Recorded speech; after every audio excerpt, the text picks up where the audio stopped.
Hi lads, another beer review.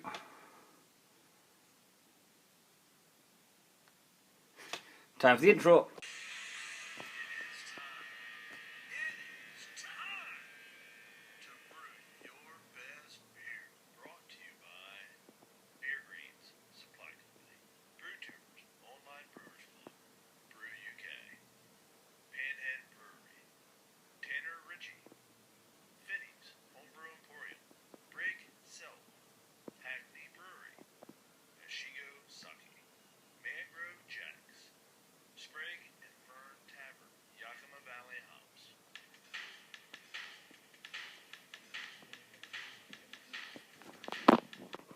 Right then, so for the stout we've got the old pint pot, and we're hoping we haven't got a gusher because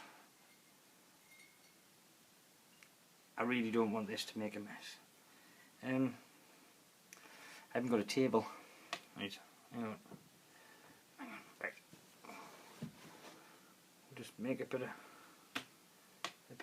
right. Here we go.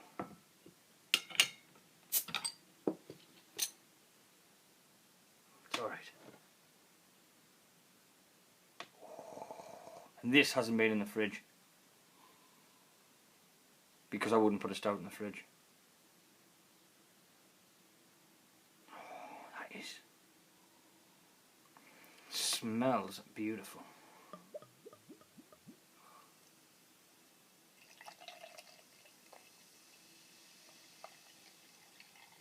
It's a little bit fizzy. Doesn't seem like build ahead. Just trying to help her out a little bit.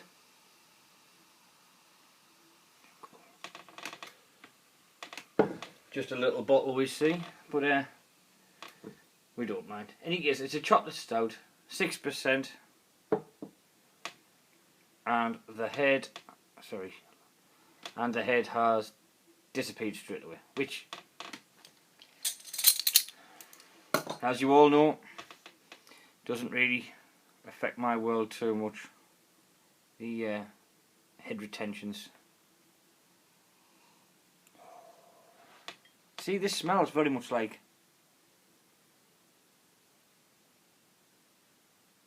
the other chocolate stout we had in.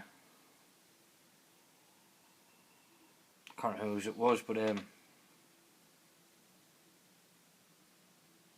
does smell.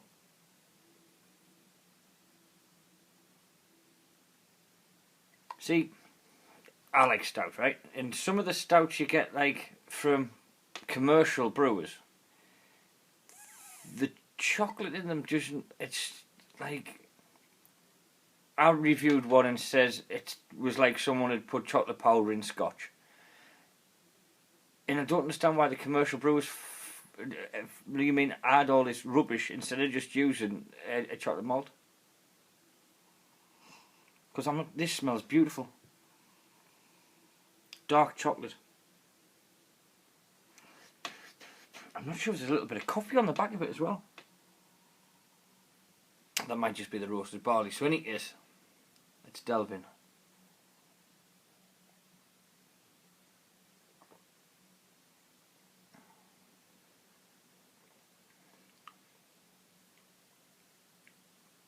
Right. It's quite thin. You can't taste the alcohol. I would have thought you'd be able to taste a little bit of alcohol with it being 6%. The chocolate's there, but it's not as strong as the smell.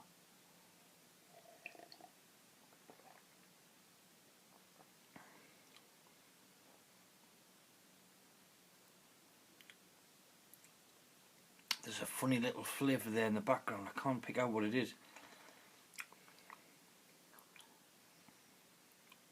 Like I'm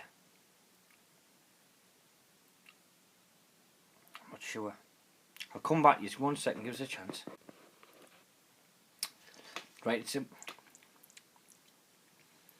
It's not like a nasty flavour as such. It's like a bit smoky. There's a funny little mouthfeel to it. It's very dry. and it does dry the mouth out. It is a little bit of carbonation in there, so it kind of gives you a little bit of bubble on the tongue, but it does dry the mouth out very, very quickly, like you would get with a champagne type of, you know, that bubbles first and then all of a sudden it's like, where's all the moisture gone? It's a little bit like that. I think the background base recipe of it is quite a good recipe. I do think it needs a little bit of work, and I do think it might need just a little bit tweaking here and there, because it's not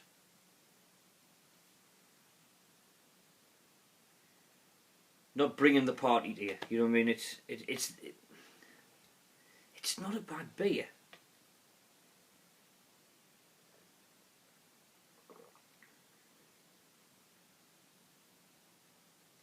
I don't know what that flavour is. It's a difficult one, because it's not a bad beer. Not a bad beer by a long way. It does need something else. There is something just not quite right. I don't know. Is it the recipe needs a tweak slightly? Is it the brewing needs to be just tweaked a little bit? I don't know what it is. I'm not a good enough brewer to be able to tell people that, you know what I mean, it's had this much time too long in the boil, or it hasn't had been boiled long enough, or anything like that. I haven't got a clue. All I know is it's close, but just not quite right. I could drink a couple of bottles of this quite happily, sit and watch the telly. I could drink this and have a couple of bottles, but it's just, I don't know, it's just not quite there. I don't know what it needs. What would make it better?